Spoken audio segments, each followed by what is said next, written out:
Hi, friends. I'm your old pal, Papa Dale. I'm a retired pastor, teacher, theologian, and professor with over 50 years of service to the Lord Jesus Christ.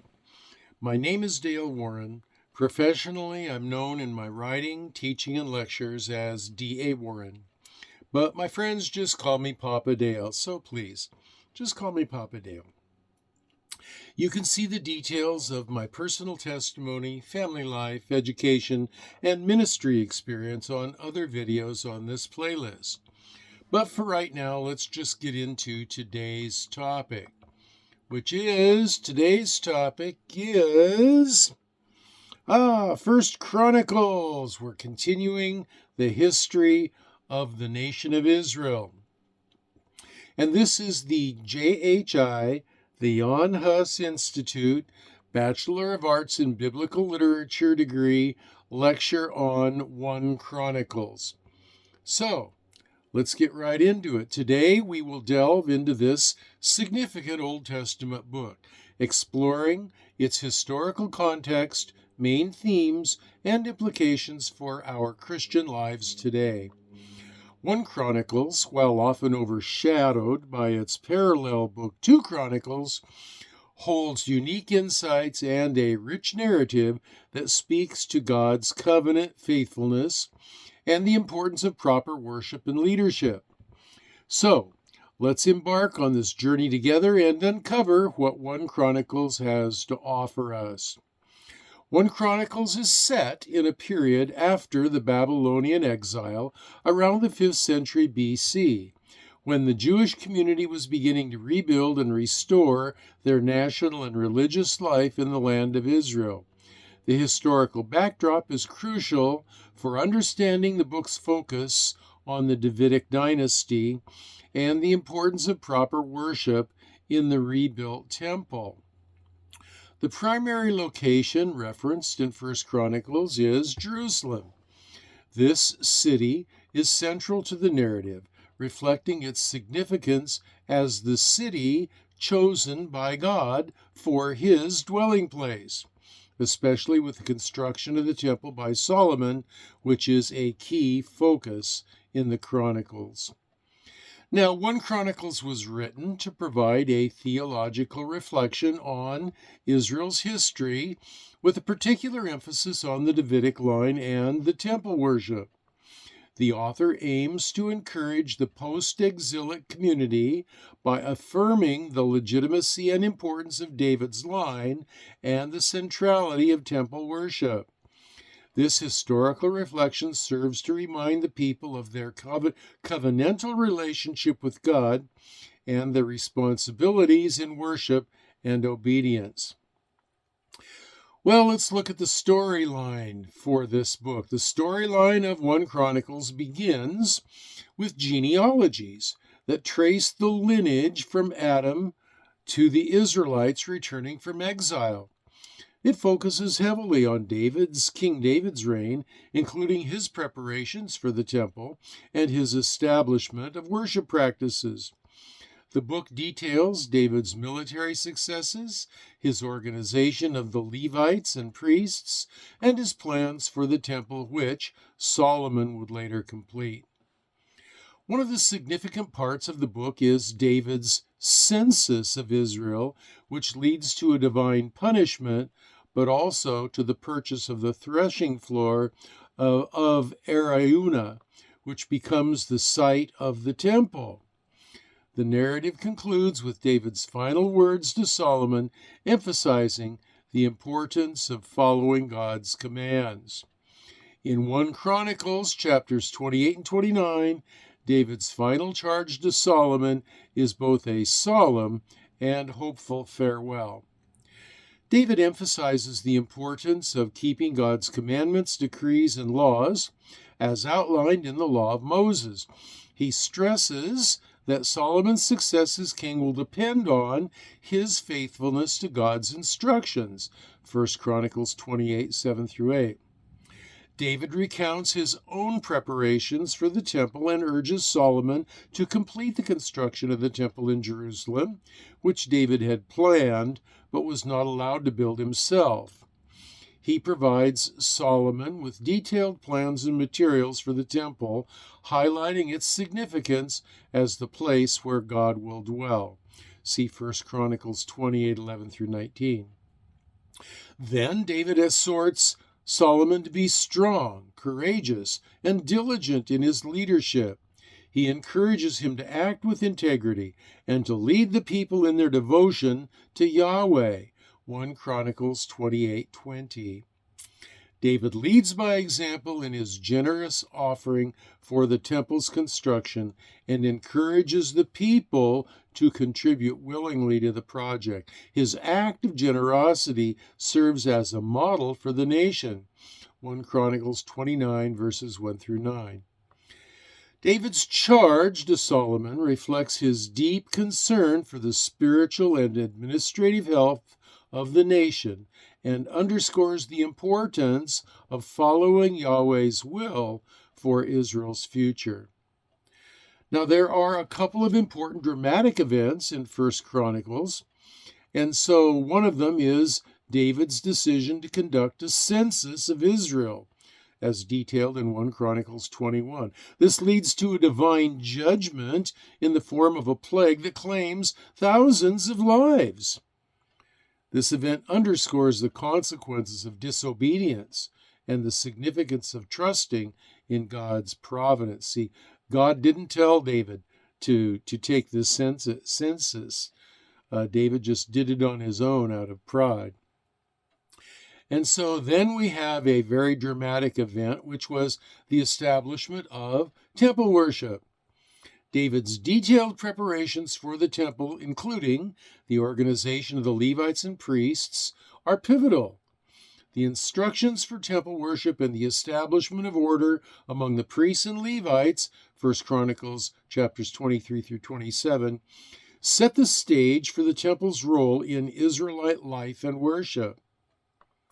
Now, what are the main themes of 1 Chronicles? Well, one main theme is the Davidic covenant.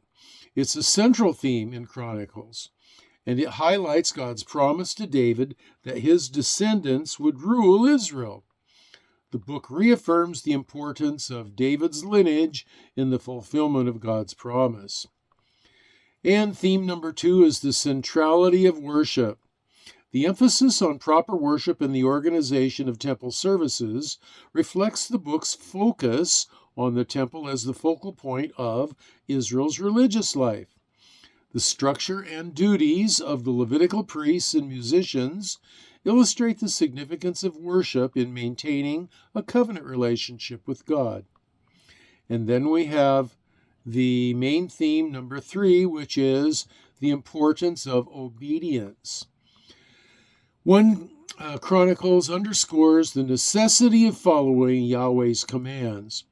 David's census, for instance, serves as a reminder of the importance of trusting in God's plan rather than relying on human resources or achievements. Well, who are the main characters? Well, of course, there's David. He's the central figure of 1 Chronicles. David is portrayed as a king who is deeply devoted to Yahweh. He is responsible for unifying Israel, establishing Jerusalem as the capital, and making extensive preparations for the temple. Another main character would be Solomon. This is David's son who succeeds him as king. Solomon is known for his great wisdom early on and the completion of the temple, which David had prepared for. Solomon's reign is seen as the fulfillment of David's plan.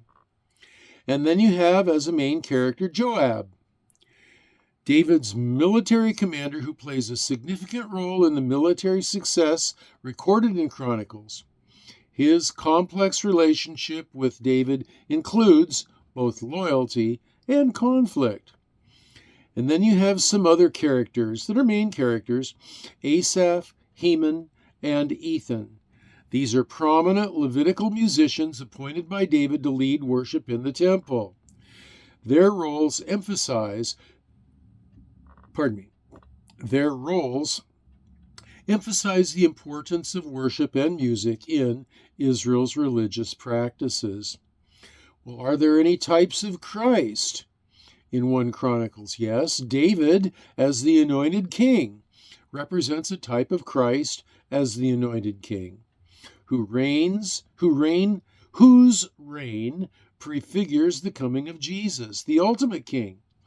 His role in establishing Jerusalem as the center of worship points forward to Christ's establishment of his kingdom.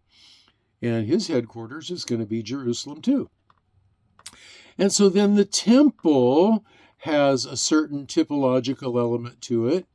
The temple that David prepares for Solomon represents Christ's body, the new temple where God's presence dwells. Just as the temple was central to Israel's worship, Jesus is central to Christian worship as the true temple. And then you have the covenant, the Davidic covenant specifically, which promises an everlasting dynasty. It points to the ultimate fulfillment in Jesus Christ, who establishes an everlasting kingdom and reign. Well, what about authorship, archaeology, and historicity? Do these have any impact on 1 Chronicles? Yes, they do. The traditional view holds that 1 Chronicles was authored by Ezra or a later scribe from the post-exilic community, reflecting a careful compilation of historical and theological materials. Archaeological evidence supports the existence of key figures and events, such as David's reign and the temple. The historical accuracy of 1 Chronicles aligns with the broader narrative of the Old Testament, affirming its place in the biblical canon. Now, there are at least two favorite scripture quotations in 1 Chronicles, and they would be 1 Chronicles 16, verse 34, which says, quote, "Give thanks to the Lord, for he is good. His love endures forever." End quote. This verse encapsulates the book's theme of God's enduring faithfulness and invites believers to a life of gratitude. And then there is scripture, 1 Chronicles 28, verse 9, which says, quote, "And you, my son Solomon, acknowledge the God of your father and serve him with wholehearted devotion and with a willing mind." End quote. This instruction from David to Solomon emphasizes the importance of wholehearted devotion to God, a principle applicable to all believers. And so there are implications for Christian life today in the book of 1 Chronicles. The first one that jumps out is the importance of worship. 1 Chronicles emphasizes the centrality of worship in the life of God's people. For Christians, this underscores the need for sincere and organized worship that honors God. It encourages believers to cultivate a personal and communal worship life that reflects the reverence and devotion demonstrated by David. And then there is faithful leadership. David's final charge to Solomon highlights the qualities of effective leadership, obedience to God, courage, integrity, and a commitment to God's work.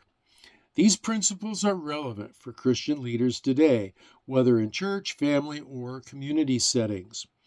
Leaders are called to guide others with wisdom and faithfulness, setting an example of godly wisdom and of godly living.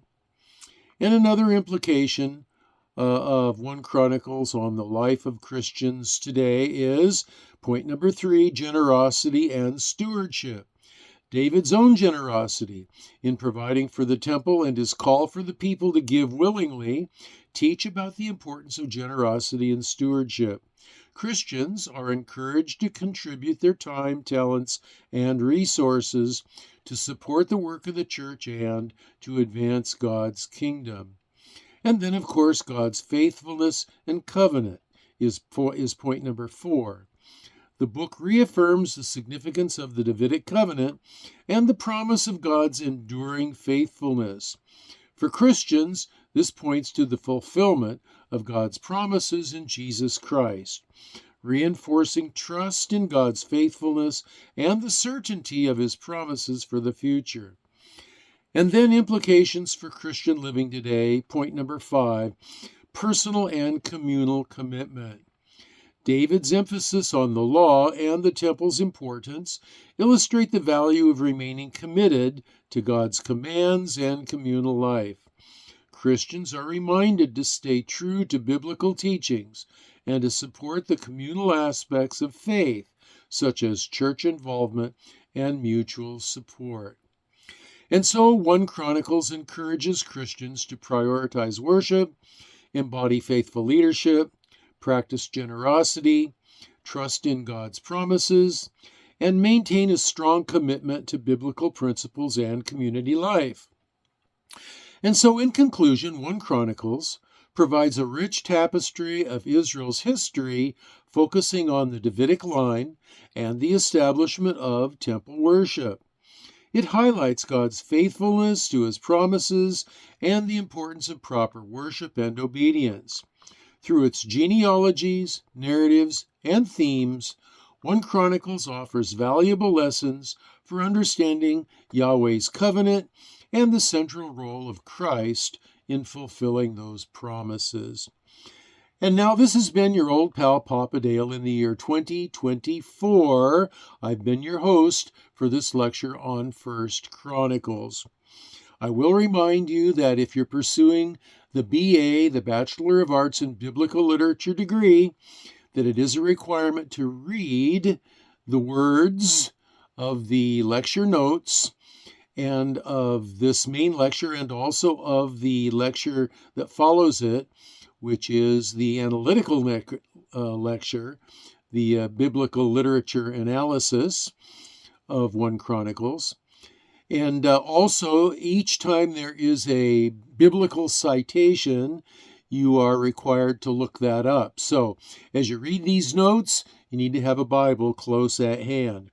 Now, you can read the notes in the video transcript or down below the video in the video notes section or below that in the comments section. So, the Lord willing, I do plan on returning and bringing you another video.